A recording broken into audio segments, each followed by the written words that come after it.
Good morning. I'm happy to welcome you to our first grand rounds of the new academic year, and we're lucky to have one of our own giving us an important story. We'll talk about that in a moment. But Dr. Hugh Foy, professor of surgery and a long-standing faculty member in the Department of Surgery, and a leader, previously our program director, but also a major leader in the medical school programs, has been a stalwart in the trauma critical care division at Harborview. And I remember Hugh, when I first came here, already well established as a surgeon at Harborview, and taking me through and getting me through cases when I was at Harborview, trying to learn first where things were, and also keep out of trouble on trauma patients that I did not have a lot of experience with. And in my practice as a resident, I was only doing elective thoracic surgery and not emergency thoracic surgery. So Hugh is one of those individuals that was patient and kind with me, and helped me feel like I knew something about trauma when I became a new faculty member. And Hugh is going to be talking with us about the development of the emergency medical system and the Seattle story. So Hugh, thank you very much. Thanks, Doug. Well, it's a real honor and privilege to be here talking to you this morning. When Deb Marquardt approached me 6 months ago, I thought, well, sure, no problem. And then the closer you get to something like this, sometimes the more difficult it becomes. So my goal, this is a picture of Harborview as it exists today, pretty much. So like Stephen Covey would say, we'll begin with the end in mind. But since I stepped into there, knees shaking and with sweaty palms 40 years ago as an intern, it was a fraction of that physical facility. The East Hospital, then known as North Hospital, was only 5 stories high, not 9. And so it's just continued to build and build and build. And the real thing that I think I helped Doug was find a bathroom. And just when I get it figured out, they change it again. So some of us like to think of it as the Alzheimer's training unit. I have no disclosures to make except that this is more of a personal and a historical version of the story, and there's very many perspectives on how this came about. I developed this talk years ago and then have embellished it as time goes on, and even, as some of you are painfully aware, this week to update it. But there were a lot of things that even I wasn't aware that had changed in the interim. So the goal is twofold, really. Is one, to educate those of you who are new to our system or new to Seattle, perhaps, and also to update those of you who've been around for a while, like myself. Anybody know where this is? It's a geography lesson. Probably one of the most beautiful places in the Northwest. That's the north side of Susha Island, which is the northernmost of the San Juans. And I put that up there, A, to say, welcome to summer. There's no place finer to be in July and August than Seattle, particularly if you're a trauma surgeon, because this is our busiest time of the year, where you just add sunshine and maybe a dose or two of alcohol, and that really helps fuel a lot of what we do, not to mention bad luck. But when you think in a bigger perspective, this is our region, and this somewhat relief map that extends all the way from Anchorage to nearly Cheyenne, Wyoming, is our great Northwest. And you can see that the most dramatic 2 features of it are mountains and water, that it has impacted a lot on our trauma system and how it was developed. So again, I'm going to go over the components, not just Harborview, but the whole system, if we can, which includes our emergency medical services, that is Seattle Paramedic Training, Medic 1, Airlift Northwest, the link between them all, not only the Seattle Fire Dispatch Center, but also a Harborview Transfer Center, and then Harborview Medical Center as well. And we'll just talk about how that pre-hospital EMS was developed, how the Harborview grew and was developed, and also Airlift Northwest. Most importantly, I think it's a great example of the conceptual framework of what put this together, and it was really an attitude of cooperation and coordination and dedication to service. When I think back, coming here as a resident and over the years, I think that the dedication to service and the spirit of cooperation is really the momentum or the spin on the bullet that keeps us in flight despite all of the different things we have to deal with, not to mention fiscal constraint. So we'll start with the patient, which is not a bad idea. This is a 21-year-old who was driving with a friend, and they went through a fence, and then the fence splintered and went through him. His friend died at the scene, and he was taken to a local hospital over in Central Washington. I'll never forget, and I just had a conversation with that doc just the other day at the state chapter meeting. I said, Bill, I'm busy. We're just admitted a guy. We've got to take him to the OR. It was 2 in the morning. Looks like we're going to have to do a Whipple on this guy that got hit this sign. And he says, look, I can't get this board out of this guy. I said, please, you're well trained. I know where you're trained. You're very good. Take him to the OR and give it a try. And he reluctantly said, okay. Called me back 2 hours later, and he said, no way that is coming out of this guy. And he had a 2x6 that was really straddled. It was on his left ASIS and came all the way across to the front of his pelvis. And this is, and I'm always a little bit leery of this deal, but the board literally flew right through him. So he couldn't get it out. And when, in retrospect, we thought when he was seated and the board went through him, then when you lie him supine, the board was trapped under his anterior abdominal musculature, particularly his rectus muscles. So Eileen was coming on, and I had been on that night, and I said, okay, what do you want to do? You want to do the Whipple, or you want to do the board? And she took the board. Door 2, I'll take the board. So she and Meisner went down there, and like many impalement injuries, this had tamponaded his iliac artery and vein. And the guy ended up with a femoral. They got the board out, fixed him up, got the vessels repaired, but he ended up with a femoral nerve palsy, which he still has to this day. But number 2, because of his friend's death, he was accused of vehicular manslaughter. And once he went through his serial operations and attempts to reconstruct his abdominal wall with some very early iterations of so-called bioprosthesis, most of which did not work very well, the judge cut him some slack and says, I'll tell you what, if you do harm reduction talks to students in Central Washington about the dangers of drinking and driving, I'll let you free. And to this day, during his hospitalization, his dad used to bring us the best apples I've ever eaten in my life. And to this day, he's doing well and really a pillar of his community. The second patient was a 17-year-old woman who was really quite accomplished at showing horses, who was, as the story goes, riding in the bucket of this small loader, also known as a bobcat, and best anybody could tell, she bounced out and the wheel caught her heel and the blade caught her hip and just hindquartered her, pulled her leg off immediately and broke her pelvis. Not quite in half, but nearly so, as you can see in the bottom right. The woman she was working with, being a plucky Montana horsewoman, looked down at that wound, and having delivered dozens and dozens of calves and colts, stuck her knee in the wound, held her as tight as she could, and screamed for help. And the local medics came out, held pressure on the wound, took her to the local hospital, again staffed by very well-trained surgeons. And I know if I get a call from Bozeman, I start shaking, because they don't send us trivial problems. And they got her bleeding under control, wrapped her up, and it was 3 hours after she came out of the OR that she presented to the Harborview ER, being transferred by Airlift Northwest.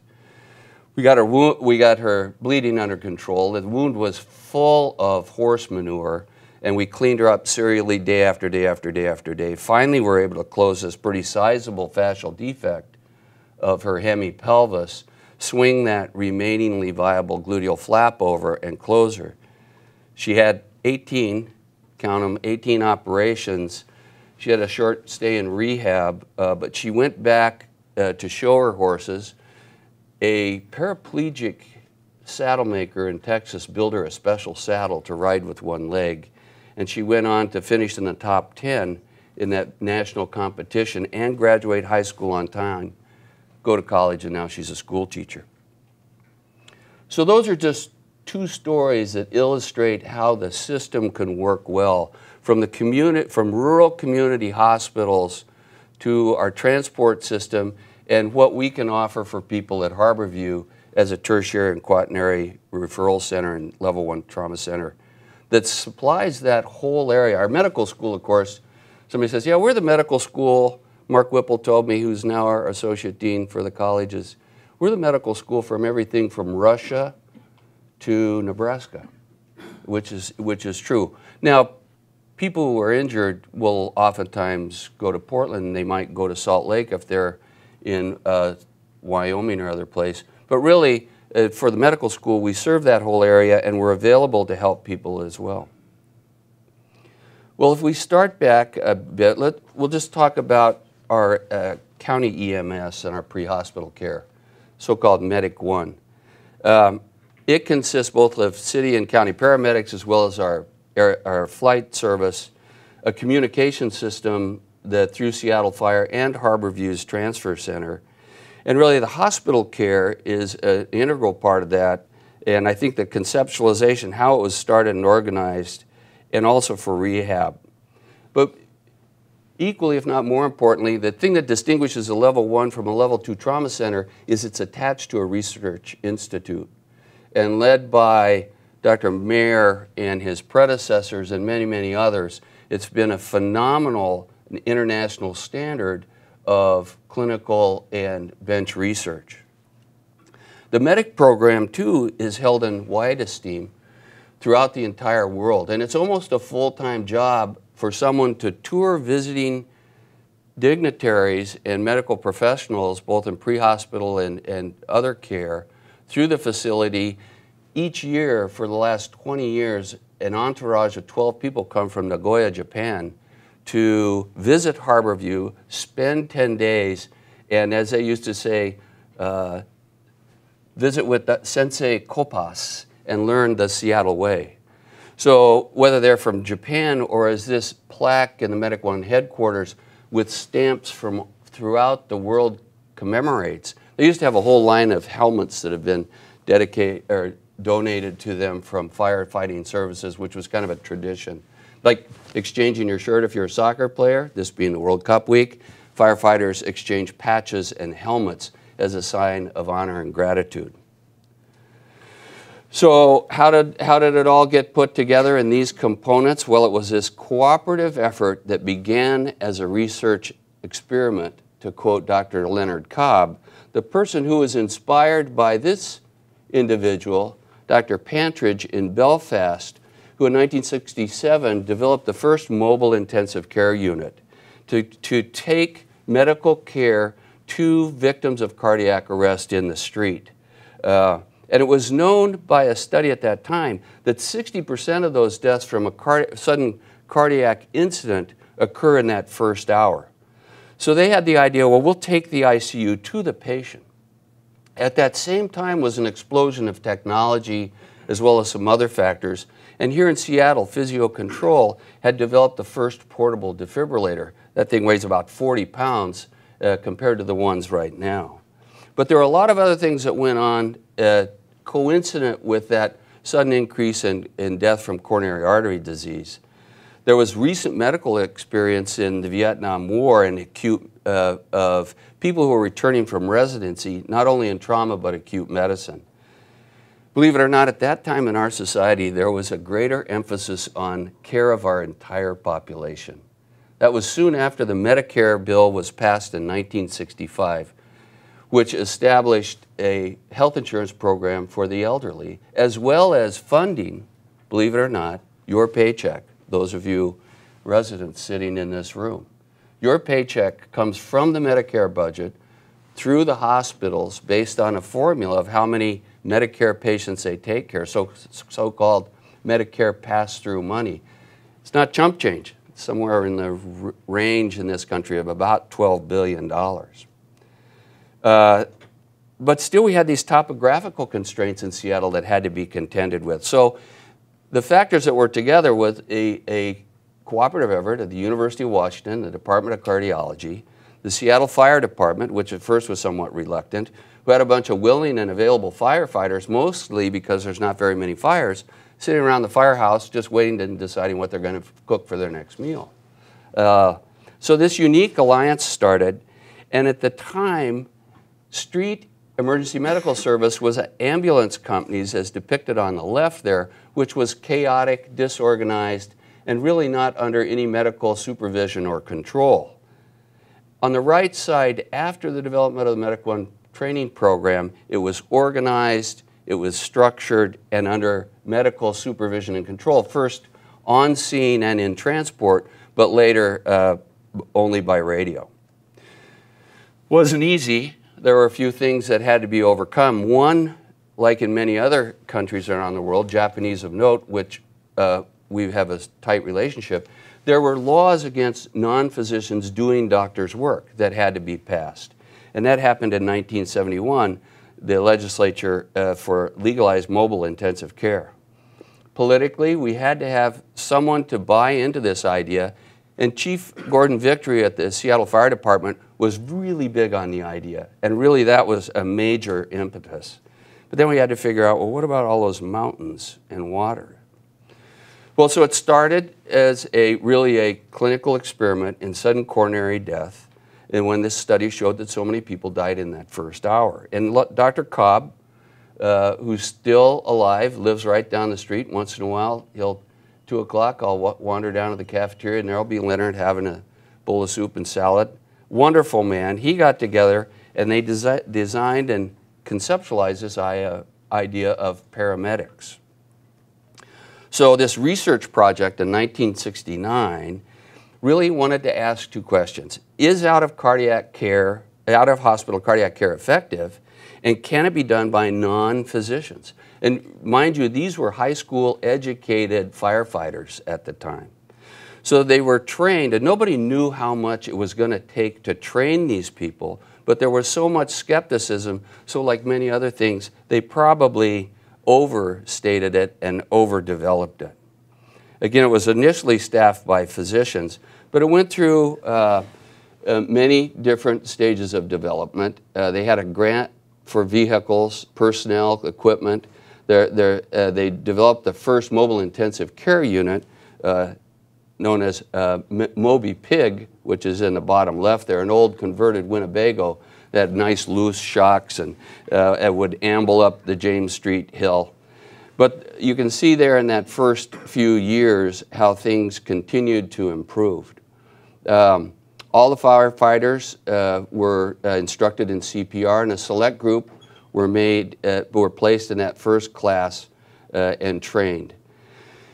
Chief Vickery thought, you know, this is not enough. We can use the citizenry, and so he started a program called Medic 2, where you could walk into any fire station and be trained and certified in CPR. And as it said, by Maury Safler in 60 Minutes said, you know, Seattle is probably the best city in the world statistically to have a heart attack because of their success of resuscitating people from sudden cardiac death and ventricular fibrillation. It might be one of the worst to faint because you're going to wake up on the floor with somebody pounding on you and a bunch of rib fractures. But nonetheless, that's better than the latter. They started with 4 medic units in 1975. So this idea of taking physicians, not just physicians, but intensive care to the street through their long extended arm of these very highly trained paramedics began. And the training was not just didactic lectures, but procedure and skills lab, hospital patient care, an extensive amount of patient care, and then also an apprentice system where the medics rode in the rigs. They hired a young, recently returned from Vietnam neurologist named Michael Kopus, who for over 35 years ran the emergency room, developed the Medic One training program, conceptualized and developed Airlift Northwest, and for a long time ran that whole thing. His idea was this field stabilization was really a critical portion. It was one of the earlier introductions by myself and many other residents to quality assurance. And this plaque given to him by graduating chief residents, does anybody know which year of chief residents gave this plaque to Copas? Yes. Elena, was that your year? It was 2008. 2008. Yeah, yeah. Well, I inherited this deal when they were cleaning out his office. He had a stroke 5 years ago, and so they were cleaning out his office, and they brought this up to me. So we can put it in the department archives or someplace else. But that red grease pen that many of us were taught through, and his inimitable review of every single run sheet, and many of you know I've got this obsession with precise medical record documentation. That's where it comes from. If your write-up wasn't absolutely thorough and perfect, you would have a little bit of answering to in what we would call tightening up exercises there at 6 o'clock every morning at the Harborview ER counter. Medic 2 we talked about, where you can go into there, learn CPR. So it looked like this in terms of vehicle configuration back in the 70s when I was an intern. Up in the top left, those small vans, and they realized they needed more room. And rather than buying big fancy ambulances, they just went up to Jackson Street to Gay's Bakery and said, you know, those bread delivery trucks look pretty good. And they went down and they outfitted them not with fancy stuff, but with mostly metal bins like you would a plumber's truck. So for a long time, it was red stripes on a white background in the bottom right.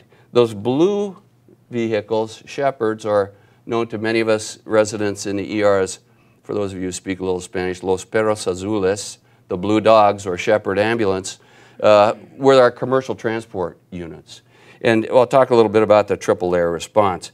When an AMR, a national company, bought out Shepherd in 1995, they came to town with that same color configuration. So in order to not confuse people, Medic One, despite the fact they didn't want them red because red and blood, as I was told by Dr. Cobb and Dr. Copas, they went to a white stripe on a black bed on the red background. And there you can see in progress the lower tiers of our triple layer response. There's a commercial ambulance, so the aid cars there, they've deemed that this is not something that needs the paramedics, right? When the call goes to dispatch, they send out your neighborhood fire station, which can be there in several minutes, a maximum of 3. The regional aid car, and the only way you can tell a medic unit from an aid car is it says A instead of M on the side, and one of 7 Seattle paramedic units, which has an M on it. So that triple layer response goes out. If they deem it's a simple problem and not worthy to tie up the most advanced trained people, they'll quote green light that medic unit to put them in service for the next important call. If they don't need the medics, if they don't need the EMTs on the aid cars, which are oftentimes staffed by paramedics, they will then call commercial ambulance to transport somebody. Now the beauty of this, some of that socialist ideal of the 60s and 70s persists in that if you get hauled by the fire department, it's free. But if it's a trivial problem and you go commercial, you're going to get a bill. And that's really probably to disincentivize overutilization to a certain extent. So that's how we exist today. Here's a map of the city with the various medic units in the blue balloons there that are scattered and strategically located on sides across water, bridges, etc. So no single community is isolated. And someone remarked that, well, when your folks retire and move to Seattle, you want to study this map to see where you want them to move. But we have 7 medic units, twice as many aid cars, and that's the on-scene performance standards, or that triple layer response. When the medics go out, it's 777. 7 to the scene, 7 at scene, and 7 coming back. Now that's different than many big metropolitan areas, say like Houston, which as somebody described it as flat as a chapati, right? Where it's a large flat area and ground transport is an easy way to get around. But the 7 at the scene was important in Seattle because at times you cannot get from point A to point B with ground transportation. So field stabilization was thought to be important in the training of Seattle medics as opposed to so-called scoop and run that was popular in many places, LA, Houston, and other municipalities that have large level 1 trauma centers. So the mission was to train these people to perform at the level of a physician in the field and to master critical thinking. And sure, indeed they have protocols, but they wanted them to be able to think and also to become leaders in the medical community. And the paramedic training model in Seattle on the right is much different than most others around the country on the left. This is a closed enrollment. These people are highly selected. First priority is to replenish the Seattle Fire Department's, not recidivism, but retirement of their medics. It is 90% of the didactics are taught by physicians. It is a regional agency for first Seattle Fire, then King County Fire, and then also select populations and fire districts around Washington State will then apply to send some of their medics to Seattle. These are full-time positions and almost twice as many hours in training than any other paramedic training program in the country. So this year-long training course it consists of 500 hours of didactic lecture, 250 hours of labs, skills labs, procedure labs, as well as 500 hours clinical work. And you see the medics working alongside us in the ER, down in the OR, and in the intensive care units, really helping out and getting clinical experience. They then have 15 hours in the field with a senior paramedic to supervise them. And a vast clinical experience, as you can see at the bottom.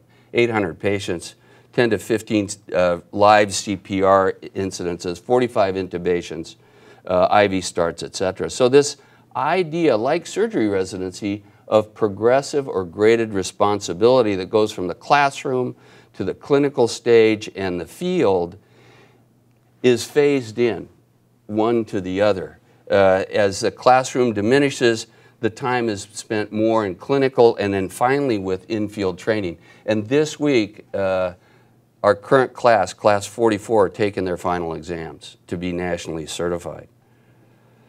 We also have continuing education, so-called Tuesday series. Every first Tuesday, you'll see a bunch of rigs parked out in front of Harborview from all over the county, and they come there for their continuing medical education, of which many of us routinely are honored to participate as lecturers and instructors in the Medic One program.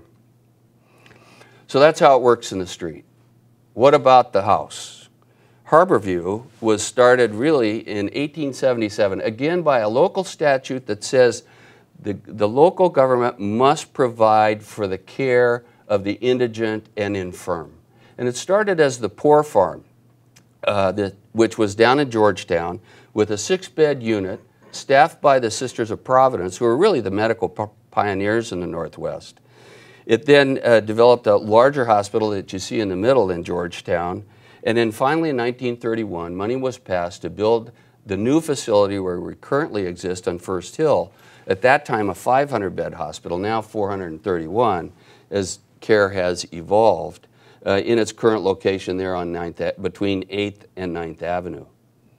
1946, we started a medical school. This is a pretty young institution, and it was the first teaching hospital, and until the University Medical Center was built in 1959, the clinical teaching for the School of Medicine was conducted at King County Hospital, which was then known after a contest by the Seattle Times named Harborview for its commanding view over the Sound.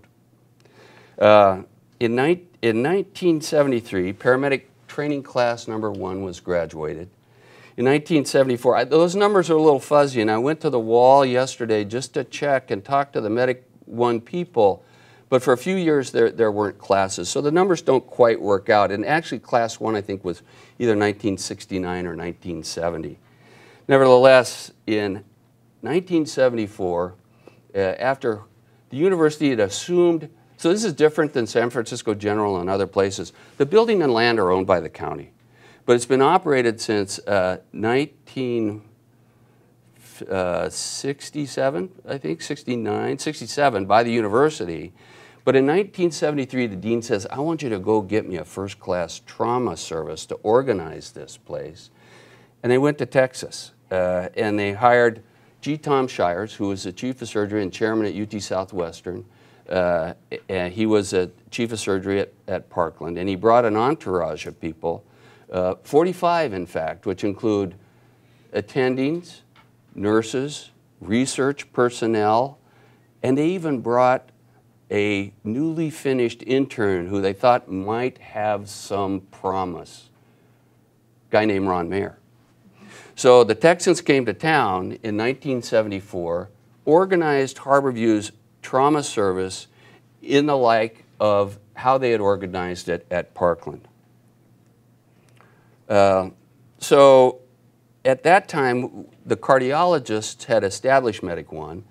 The medics were bringing cardiac patients, but now they started to bring injured people to the emergency room in increasing numbers as well. A lot of MDs were coming back from Vietnam, so-called Berry Plan, where they would be pulled out of their residency, literally drafted into military service as a physician. And they were coming back, and they had an enormous experience with taking care of injured patients and severely injured patients. Some of them had studied European techniques of open reduction internal fixation, and so this joint operating agreement began. So the Texans came to town, and they're a very bright, very organized bunch of people, many of whom were standing around that fateful day in 1963 when President Kennedy was shot. And I've had the, I'd say good fortune. I think it was good fortune to hear the story of that fateful day by the mouths of some of the people who were there. Charlie Baxter of the Baxter Formula was the attending on call that day.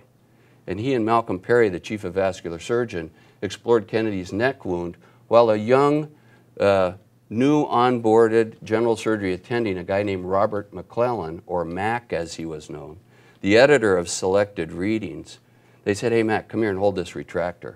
If you want to read any about any of this, you might listen to or read Dr. McClellan's plenary address to the Association of ER Physicians he gave 5 years ago on the 50th anniversary of that horrible day.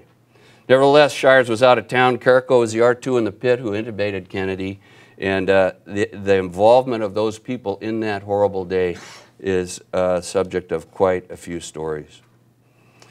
The guy that brought AO, or ORAF, to North America via Harborview was a young orthopedic surgeon named Sig Hansen. And he was first reviled as a heretic for this. You cannot put metal in an open, dirty fracture, the orthopedic community said. But he said they've been doing it in Europe for quite some time. So he was a major thing. As well, at the same time, due to a tragic accident in a cornfield outside of Lincoln, Nebraska, a former Harborview-trained surgery resident, Skip Caldicott, and his colleagues at Lincoln General Hospital in eastern Nebraska sat down and wrote a trauma course for general practitioners and first responders based on their experience that they had gleaned in their surgery residencies in Vietnam. And that became ATLS. So we've got quite a legacy at Harborview of people. And then Dr. Kopus and George Longenbaugh, who was a surgeon in Sitka, Alaska, took ATLS throughout the entire state. And they started to collect data, and this was one of the first studies done that validated this controversial idea of endotracheal intubation in the field by non-physicians, and where they showed a decrease of almost 50% from people who jumped off the Aurora Bridge. Now, since that time, not only has prompt intubation been instituted, but also the Seattle Harbor Patrol, the Seattle police boat, is parked at the bottom of that bridge, and there's motion detectors and now nets and everything else to try to prevent that tragedy before it happens. But data started to accumulate from around the world in this country that trauma centers were a good idea. In the early 90s, Dr. Mayer and one of the fellows, Tom Esposito, with the help of Janet Griffith, who that time it was chief of nursing at Harborview, sat down and in a collaborative effort with people from around the state, Dr. Nania in Spokane, Dr. Pinkers in Bellevue, and Dr.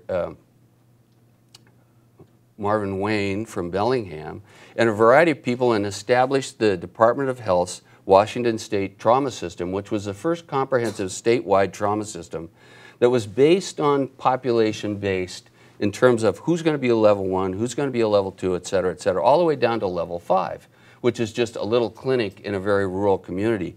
Because again, as you can see on this map, we have vast expanses of very low population and scarce medical resources. So the trauma system began. Again, it was an inclusive system, although it was determined that Harborview should remain the only level 1 system, level 1 facility. It was data-driven and had a multidisciplinary governance, which still exists to this day, and many of our faculty serve on that Department of Health committee. So what's it like there? Well, it's, I think we're licensed for 430 beds, as most of the residents are very aware. We don't count our occupancy rate. We count at Harborview every morning how many people we're over, and I think the maximum I've seen is 71. The minimum in the last decade, I think, was 12 people who are over 100% census. 40 years ago, they said a hospital was working perfectly when it was 65% occupied. So at Harborview, we're always full. We have expansion units, as many of the residents and the faculty know, to put those 71 patients above our 100% census. So there'll be people down there in the ER whose hospital room is a stretcher separated from their neighbor by merely a curtain. A lot of them, we are the level 1 pediatric burn and trauma center as well. And these people, as we know, are sick because they're really a distillation of pathology from this huge region where, you know, very complicated multi-system organ injury, as well as this growing population of necrotizing soft tissue infections that we enjoy. It's not unusual, we'll admit 3 in a day, and with a very high ISS in the injured people. Again, it's owned by the county, managed by the university, and it's governed by a board of trustees that are appointed from the community. So the mission is to take care of everybody and whoever shows up. It has a highest total volume, a highest percentage of charity care in the entire state, except for maybe, and I'm not sure how they do this adjusted revenue thing. The only people that have a higher percentage of indigent care is the Navos psychiatric unit in West Seattle, which serves mostly our indigent population. So it really has specialized emergency services, not just emergency service, but also elective surgical lines, and that's what helps keep us afloat, right? The spine service, where people will come from far away. My own brother from Portland, who could go anywhere in the world, came here for 2 serial and his 3rd and 4th back operations. Neurosurgery. The neurosurgery service is their elective, a good portion of their elective service is based there, as well as the foot surgery, which serves a huge referral practice as well with a month's waiting list. So that not just trauma, emergency, cardiac arrest, but it's evolved for really excellent care, and I know myself included, many of my family members have been patients of the surgical services at Harborview as well. As we all know, it's a teaching institution, right? We have hundreds of residents in very, very many specialties. One time I sat down and counted when I had the opportunity to be the program director, and I counted. At Harborview, at one given moment, only 40% of our resident staffing comes from within our own department. But there's not only medical students, residents, fellows, but also medics, and Special Forces medics as well that you'll meet down in the emergency room. Critical care services, led by Dr. Robinson and Dr. Cuscieri, are really par excellence. When we built the mailing extension over there with the beautiful Sky Bridge, we concentrated all the surgical intensive beds on one floor. And as you know, we have 24 beds up there and 16 across the street of the burns and pediatrics. Well, it's not just hot air, and smoke.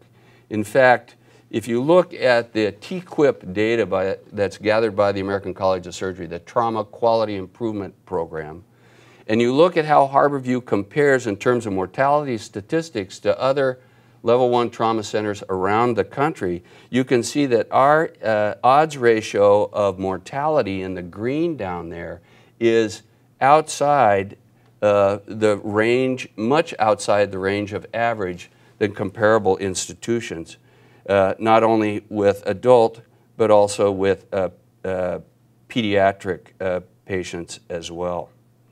So one of the main forces, I think, that helps drive this concept of excellence is quality assurance. And every other week, the trauma committee meets, the trauma council meets. Every other week, the surgical council meets.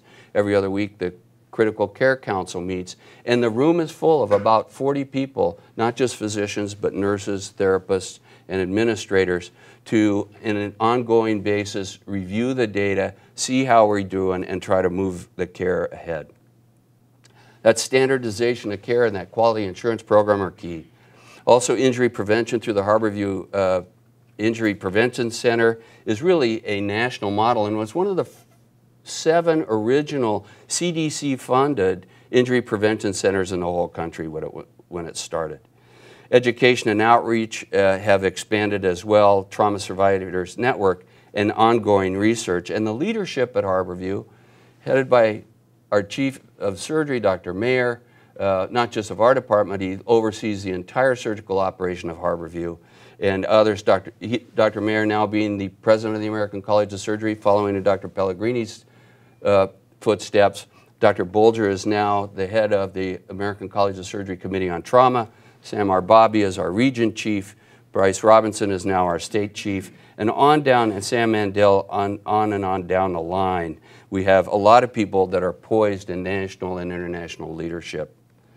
The research, innumerable trials, clinical trials as well as bench research, and really training grants, which have been maintained now for over 35 years or more, Dr. Mayer, I think, under his direction, have trained a cadre of people, not just in clinical care of injured and critically ill patients, but also many of them going through the MPH program so they can be people who can design and lead trauma programs around the country and the world. Other new stuff, the ECMO program, of which many of you are aware, the extracorporeal membrane oxygenation, where we take people who are dying or almost completely dead, put them on bypass, and sustain their life while their lung injury or their cardiovascular system or whatever improves. The Trauma Survivor Network, and then the outreach with the Stop the Bleed program. Last winter, we took it to our state capitol in an effort led by Maria Paulson and Dr. Bolger. How do they get there? Airlift Northwest is an interesting story as well.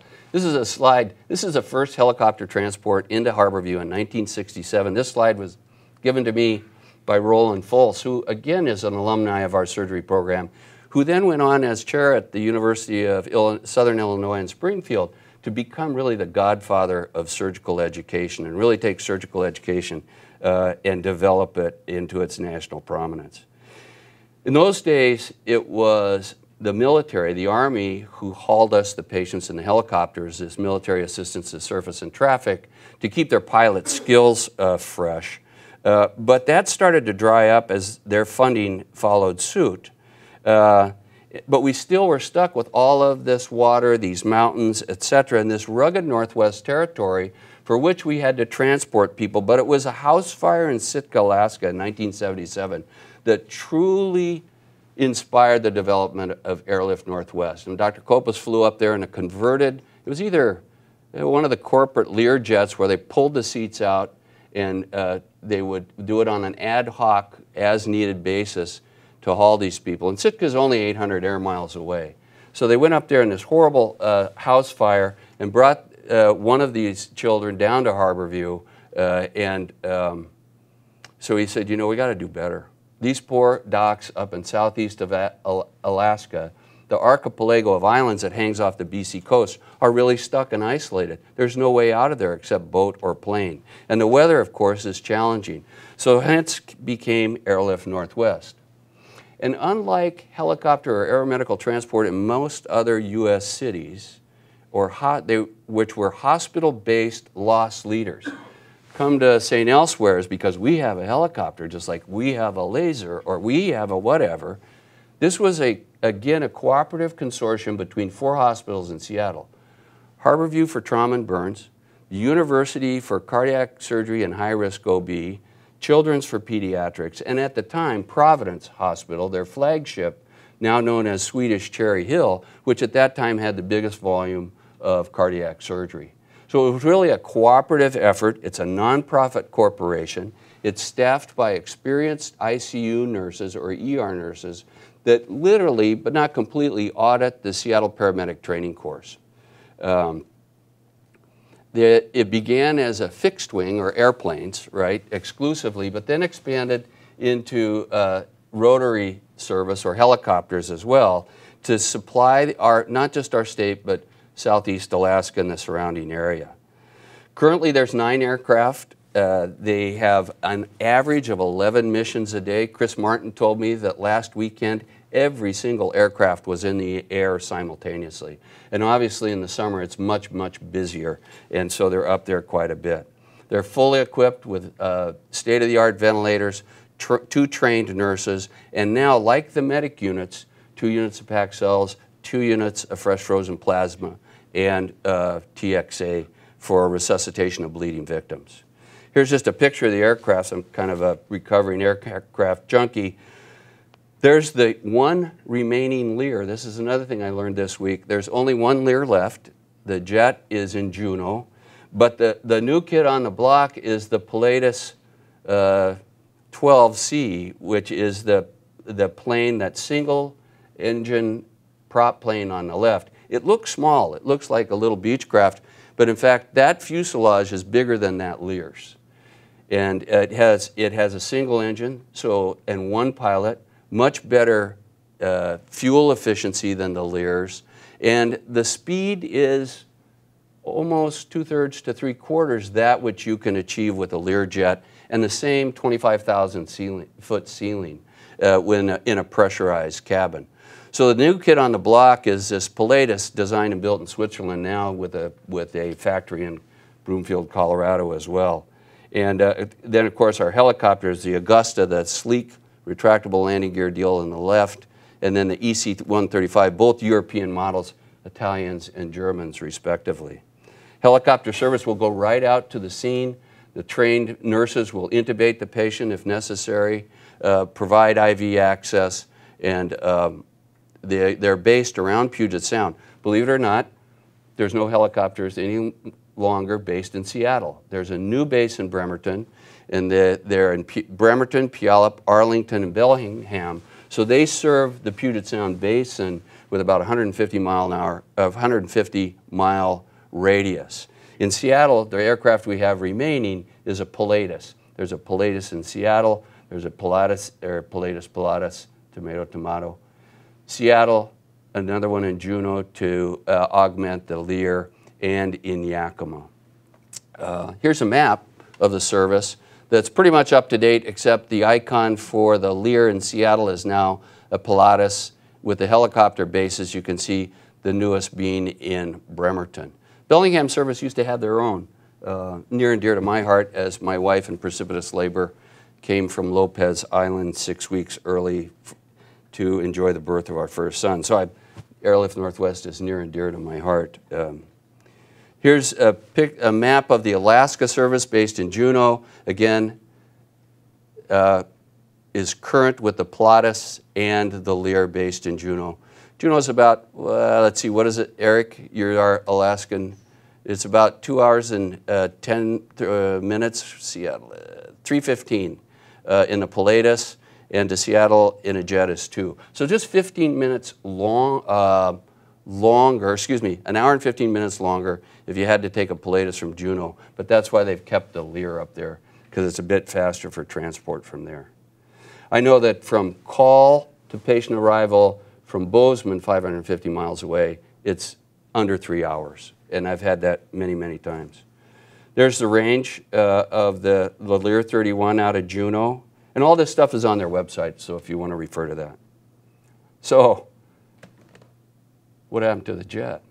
I mean, isn't a jet better than a single engine? Now, this is a single engine plane, but this is like the Porsche Carrera of small aircraft, okay? This is a high performance aircraft with a big fuselage, great fuel efficiency, and a big back door.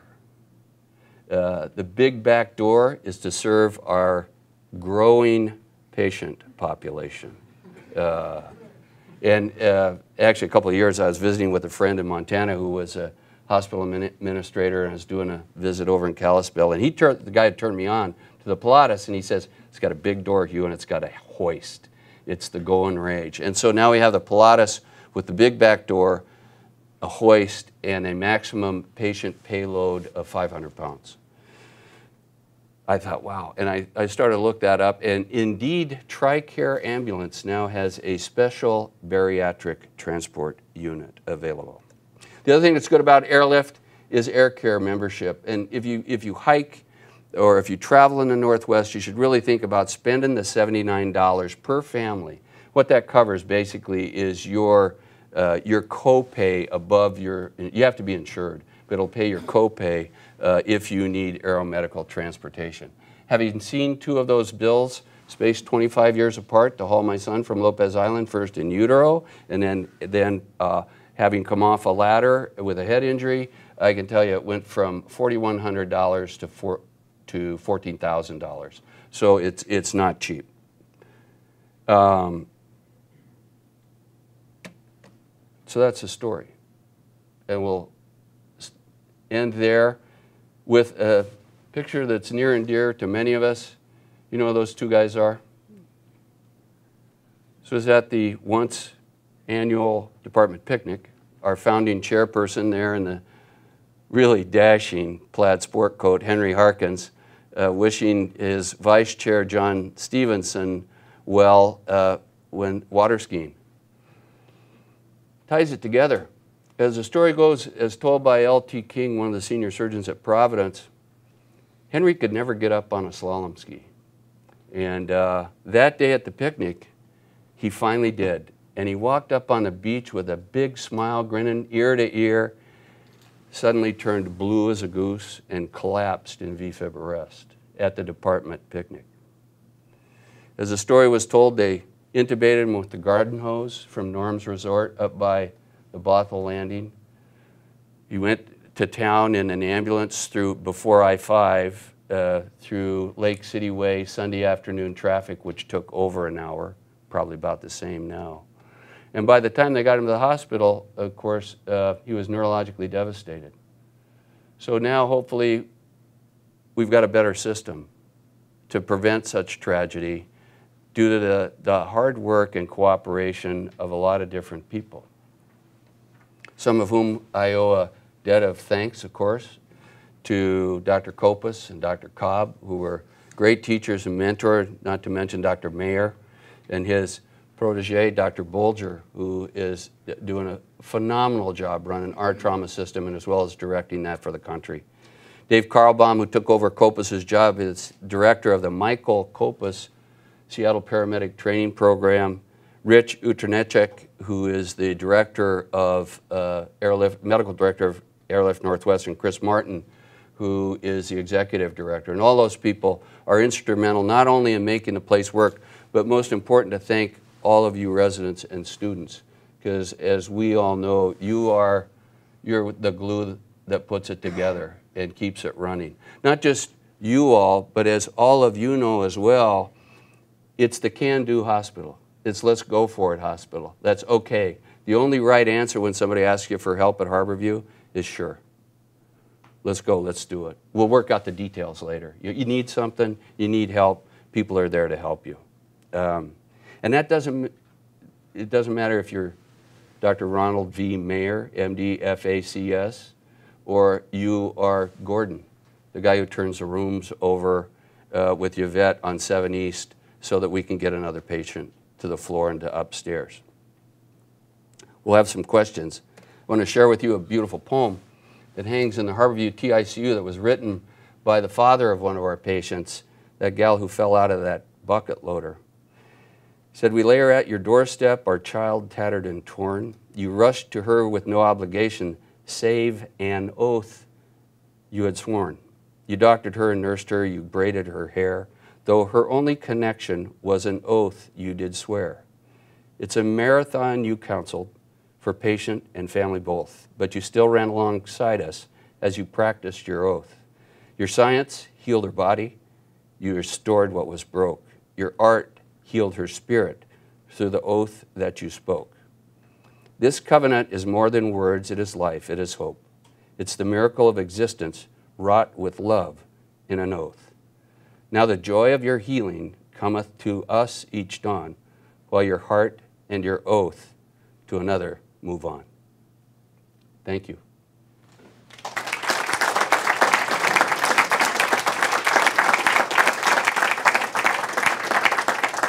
Be happy to take any questions or comments. Eggs, vegetables. Very good. Dr. Wood. So Hugh, that's a inspiring story, and you weave it well. I have a question about the stabilizing versus scoop and run, and because is it correct that we do a bit of a combination, that we don't truly fully stabilize in the field, but we do some level of that, compared to, for example, some European trauma systems who spend a long time in the field in a period of stabilization. The accident of Princess Di comes to mind. And how would you characterize, for example, an incident like that, and how it would be handled in Seattle compared to how it was handled in Paris? Well, I think our medics are taught to only do what they absolutely need to in the field to stabilize the patient and not linger. They want to get to the trauma center as soon as possible. As you probably know, the Paris system is quite different. All of their rigs are staffed with physicians, as is pretty much the norm in Europe. Maybe the docs want to do too much and perhaps aren't the optimal utilization of the resource. But through extensive training and protocols and peer review of the paramedics, I think we're able to keep that under better control. Dr. Bolger, you have a comment? No, I think it's sort of like, you know, Goldilocks, right? You want just the right amount. Right. So there's some cities where they say, oh, just let the police scoop them up and transport them. That's probably too little. And putting physicians in the field in Paris is probably too much. So it's figuring out what is just the right amount. There are some patients who can't take a 10-minute trip without an airway. Right. And there's some patients that need to come right away without an airway. So, you know, we're always trying to strike that balance, and I think what's special about Seattle is the QI program for the pre-hospital services is extensive. Every case is reviewed, every cardiac arrest is recorded, and actually every second of every cardiac arrest resuscitation is reviewed. They look at very tight metrics around how much time they spend on the chest, how fast do they get to the patient, all of those things. And we do the same for trauma. So I think it's a constant, you know, sort of titrating of just the right amount, but it shows in the outcomes. We absolutely get patients to the hospital live we would not get otherwise. And, you know, it's a constant effort, but I think it's a really model system for the country. Right, and you've done extensive clinical research too to validate the approach as a result of the QI process, which is, again, very rigorous and very extensive. Well, happy summer. Thank you all for your attention. Have a great day.